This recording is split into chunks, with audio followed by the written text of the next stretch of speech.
I'm Derek Smithpeters, and Rob has asked me to do this week's episode of Cave Haunters. Today we'll be showing you a little bit about what I do. I'm the makeup artist for this season, and today I will be doing makeup on myself, and we'll be shooting a teaser. Okay, so what I'm doing here is I'm putting a wig cap on to keep my hair out of my face.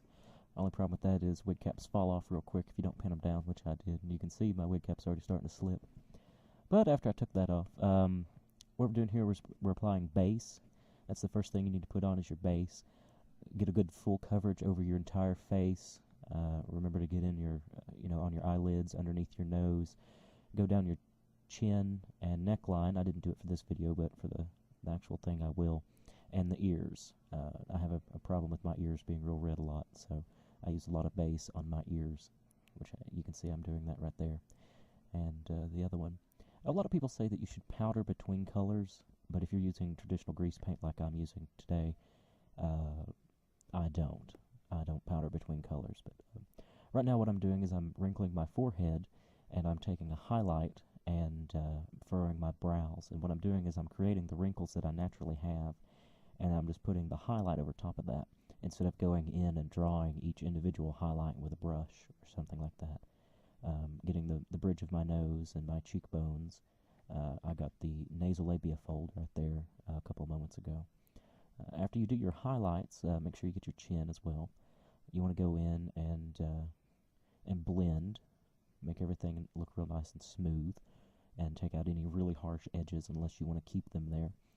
The next thing after highlight is I go in with a brown pencil to kind of define the wrinkles that I need as a shadow, which comes after your highlight. I'm using just a medium brown pencil there. You can get specific pencils at a costume shop. The color that I'm using is character shadow, and you can go in and use the pencil. Right now I'm using just the grease paint to go in for the larger areas and create my shadows in the temples, the cheekbones, and the nose and the eye sockets. Normally I would go in and do my neckline as well and my jowls, but I didn't for this video. Going in there and creating nice deep hollows to make myself look older and a little more stressed out. Go back in again with your sponge or a brush and blend everything in together, make it look real nice and smooth. Here I'm applying lip color to make my lips a little darker. I'm going to go back in a moment, and I'm going to perch my lips together right there, as you can see, kind of like a kiss face, and put highlight on top of it to create kind of the wrinkles that you'd have in your, as you get older, around your mouth. Going back in with my dark brown pencil and coloring in my eyebrows a little bit so they'll stand out a little more. Putting a little highlight just underneath the brow to make that stand out a little bit more and make my eyes look a little more sad and sunken in. But I did mess up there and had to go back in with the shadow to kind of create it. At the end of it, just kind of go in with a brush and smooth out all your edges. Make sure you don't have anything too sharp, unless that's the look that you're going for. I went back in right there and lined my lips a little bit, make them stand out a little more.